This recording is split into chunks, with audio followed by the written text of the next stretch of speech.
I pretty much type for a living. I'm kind of like one of those people with a fake email job, which is why I have one of these, an ergonomic keyboard.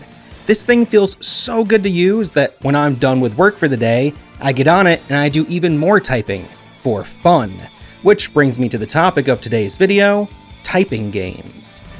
There is a long history of typing games, everything from old-school text adventures to edutainment software designed to improve typing skills. But today, we're looking at mostly modern typing games. These are games where your ability to type quickly and accurately is put to the test. Fundamentally, these games aren't terribly different from old educational titles like Mario Teaches Typing, but they incorporate a lot more game elements, thus increasing their fun factor. My interest in typing games was sparked by a demo that I played for a game called Glyphica Typing Survival. This is a sort of bullet hell roguelite where you face hordes of enemies that are all attached to words. The enemies will make their way toward the center of the screen, and your job is to destroy them by typing out their associated words before they can reach your sensitive little core here. As the title of the game suggests, Glyphica Typing Survival takes direct inspiration from Magic Survival, the game that inspired Vampire Survivors. Defeating enemies gives you experience points. Get enough points and you'll level up, allowing you to pick from several randomly presented perks or weapons. As you progress, you face different enemy types that utilize various attack and movement patterns. The weapons that you acquire through leveling up will auto-aim and auto-fire, allowing you to focus on higher priority targets. I put a ton of hours into this demo when it launched, but since then, the game has gone into early access. The developers have added so much content to this game, offering players a wide variety of weapons, modifiers, difficulty levels, and boss battles, with plenty more left to come. This is an early access project that I have a lot of faith in, and in my opinion, the developers have done a great job of being accessible and transparent. There are currently around a dozen different languages supported by the game. But if you're someone who doesn't want to type, there's also a gamepad mode where words are replaced by QTE-style sequences of button presses.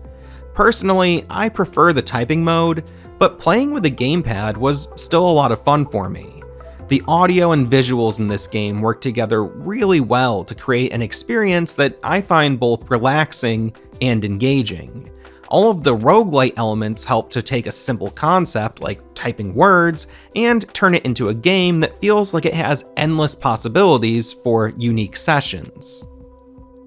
Self-published by a solo developer going by Brain Boost Ninja, Typing Ninja is another game demo that I've been having a lot of fun with. Words fall from the top of the screen and move toward this body of water. If they hit the water, you have a few moments to catch them before they entirely go under. If you fail to type out a word before it drowns, you lose a life. Typing Ninja puts a sharp focus on fast and accurate typing, but you have various power-ups and abilities that you can call on to help you out. However, even with the aid of these items, Typing Ninja can be a pretty difficult game. Words will fall at different speeds and will often be obscured by other words, forcing you to keep track of the entire playfield and constantly shift your typing priorities. There are also other obstacles to overcome, like these chains that make you type a word twice to clear it. I've only been able to play the demo version of this game, but by the time you're watching this video, the full version may very well have been released. Going by the difficulty curve alone, I'd recommend Typing Ninja to more hardcore typists, but the free demo should give you a pretty good impression of what to expect. Speaking of free demos, there are a few more typing game demos that I'd like to mention here. First up, Blood Typers. This is a game inspired by classic survival horror, with all movement, puzzles, and combat being controlled by typing. You can use the left and right shift keys to rotate your camera, but all character movement is performed by typing words that bring you to different points in the environment. You have a limited inventory, a pretty wide selection of weapons, a map, and that's about it. Most of the puzzles in the demo revolve around juggling items and navigating the building that you're in. I don't want to give any hints or spoilers, but essentially you need to recover a particular set of items and bring them all to a specific room. When you encounter enemies, you hit the tab key to enter a combat mode, where you type a series of words to perform attacks. I played this demo by myself and really enjoyed it, but the game also has online co-op for up to 4 players, which sounds like it could be a lot of fun. Blood Typers was recently in a Steam sale bundle with a game called Dead Letter Department. I played through the demo for Dead Letter Department during a Steam Next Fest event a few months back. The game has you working a job where you have to decipher and transcribe highlighted text on a series of envelopes and letters. Basically, it's a horror-themed data entry game. When you start the game, you write a letter to someone. You have multiple choices on how to fill this information in, and it helps to set the tone for the story that you're about to experience. As you progress through your work, you experience hallucinations and other odd occurrences. The full version expands the story quite a bit from what we see in the demo, and judging by the reviews on Steam, this seems like a title that a lot of horror fans will enjoy. Touch Type Tale is a real-time strategy typing game that also has a free demo available.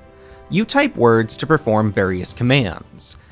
Honestly, I can't say too much about this game because I am usually terrible at real-time strategy games, and I really struggled with this one. However, the concept is novel, the art direction is fun, there's a story told through these animated cutscenes, and in my opinion, the sound and music are on point. The reviews are a bit mixed on this one, but they lean toward the positive, so if you're an RTS fan, you might want to give this demo a try. One last demo that I want to mention is another one that I really struggled with.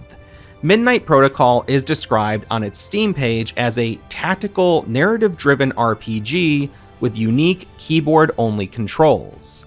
The game has been out for a few years now, and it has a lot of positive reviews, but I just couldn't get the hang of it. The game reminded me a bit of Hacky, which is another hacking game with a focus on typing.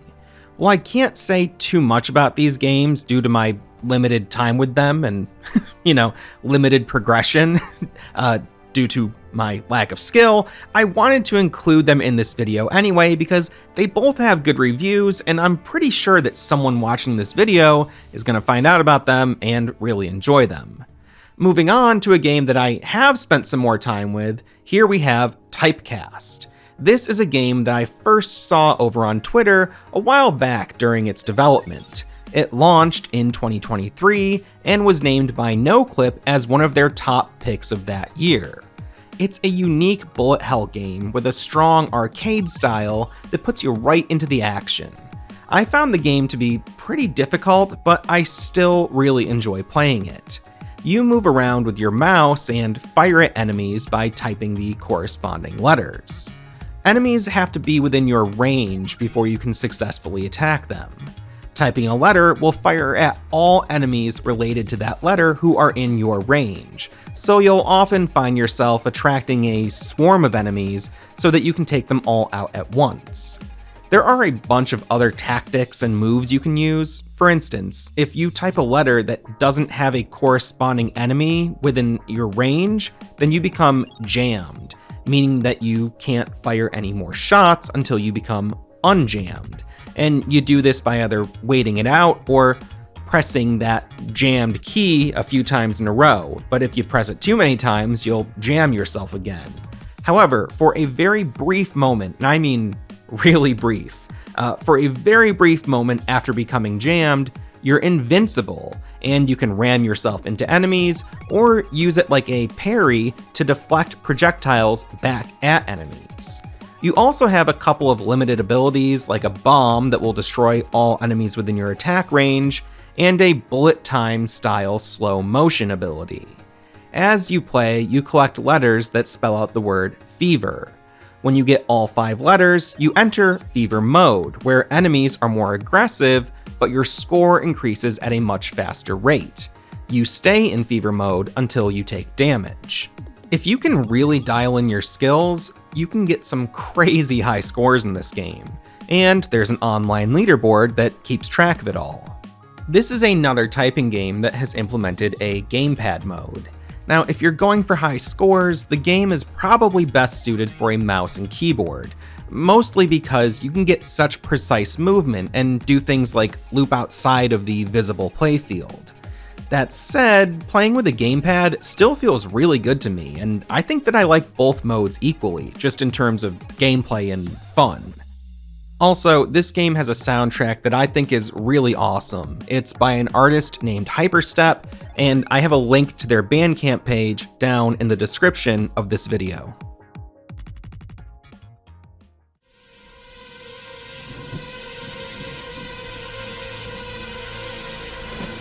The Textorcist is another typing-based bullet hell game. This is also another game that I found to be pretty difficult, but also a lot of fun. You play as an exorcist who goes on various jobs while investigating a mystery. Movement is handled either with the arrow keys or by holding Shift and using WASD. Attacks and other actions are done by typing, which means that you can't attack and move at the same time.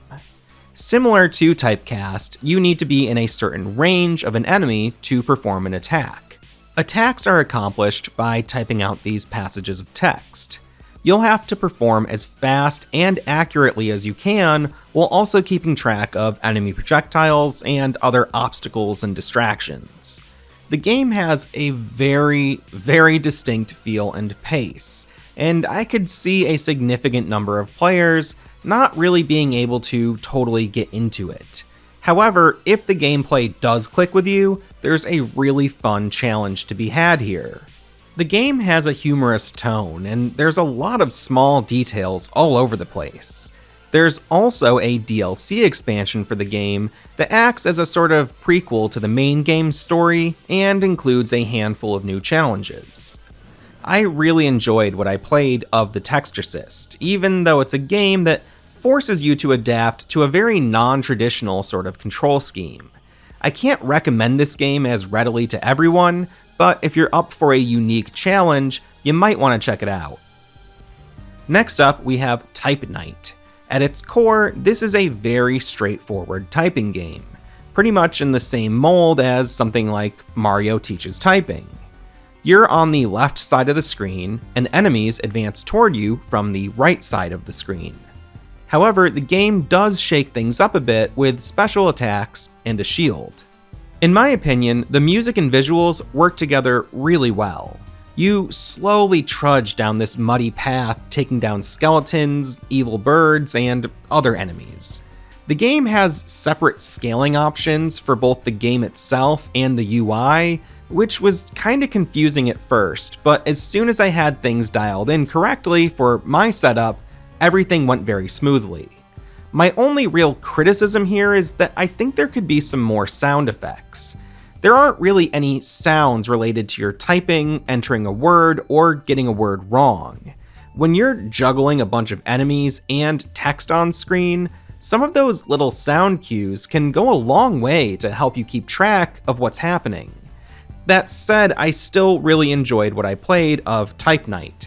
It lets you get right into the action, and there are plenty of options for difficulty and custom word banks. The game is currently $5 on Steam, and I think it's worth every penny. Finally, I've got 2 more typing games to mention, both of which are typing-based adaptations of previously released titles. These are The Typing of the Dead and The Typing of the Dead: Overkill. The first Typing of the Dead game was released in Japanese arcades back in 1999. It's a modified version of House of the Dead 2. Instead of firing at your enemies with a light gun, you type out words. Over the next few years, the game was ported to the Dreamcast, PlayStation 2, and PC. The PS2 port was exclusive to Japan, but the PC and Dreamcast versions made it to the US. It's also worth noting that the characters go around with battery-powered Dreamcasts strapped to their back on the PC and Dreamcast versions, but on the PS2, you walk around with a PS2 strapped to your back. It's a nice little detail, and it kind of shows the sense of humor that these Typing of the Dead games display.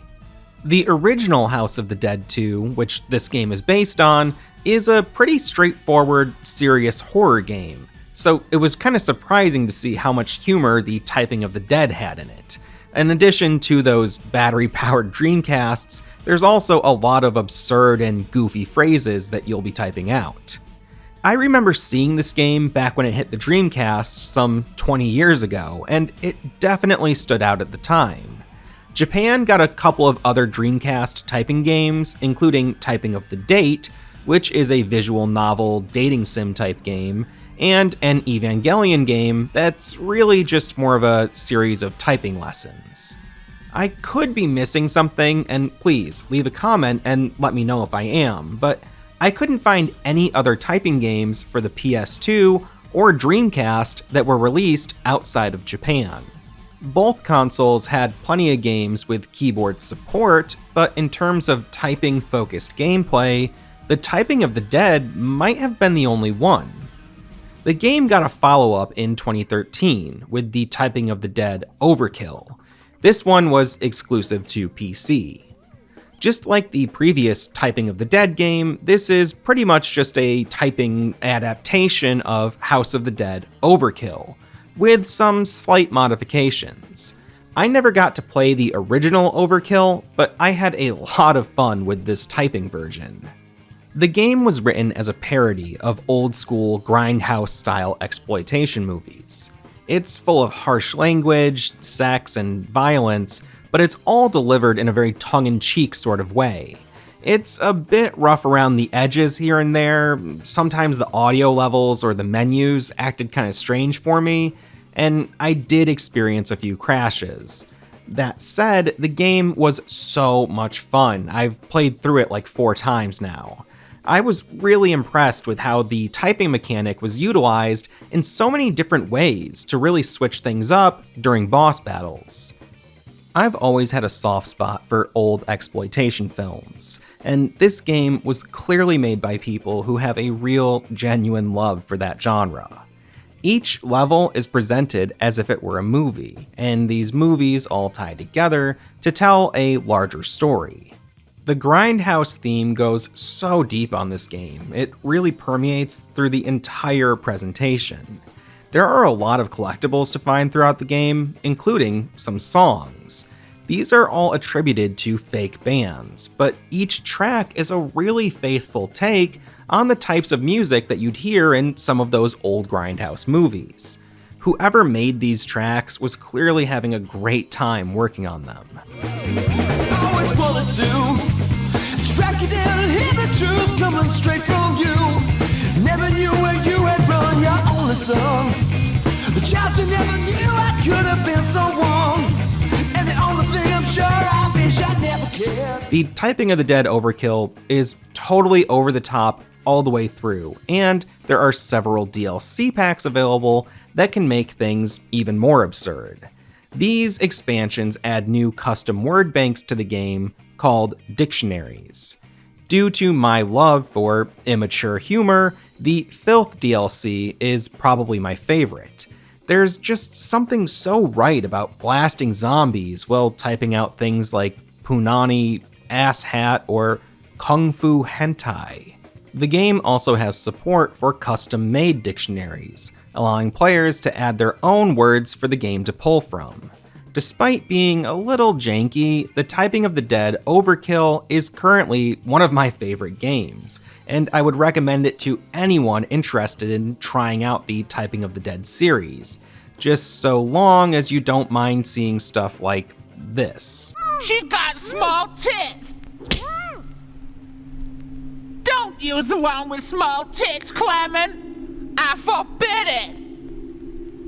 Calm down, Mother. You're insane. Most of the typing games that I found while researching this video were released in the past 5 or so years. I'm not really sure what was happening between the early 2000s and 2019, but if you know of any typing games from that era that I missed, let me know down in the comments, and maybe I can put together a follow-up video in the future. I don't ever really expect to see typing games as a genre blow up in any significant way, but I'm very glad to see that developers are still finding ways to make unique typing-based games. Also, before I go, I do have to mention Cryptmaster, a typing-based dungeon crawler that I've covered already in several videos on this channel. This is one of the funniest and smartest games that I've ever played. The writing, voice acting, music, graphics, and puzzles are all really strong, and the game can be played with voice commands if you're not up for typing. I would strongly urge everyone to go check out the free demo for this game right away. That's all I've got for this video. I want to give a big thank you to our channel members and Patreon supporters, and we'll see you next time.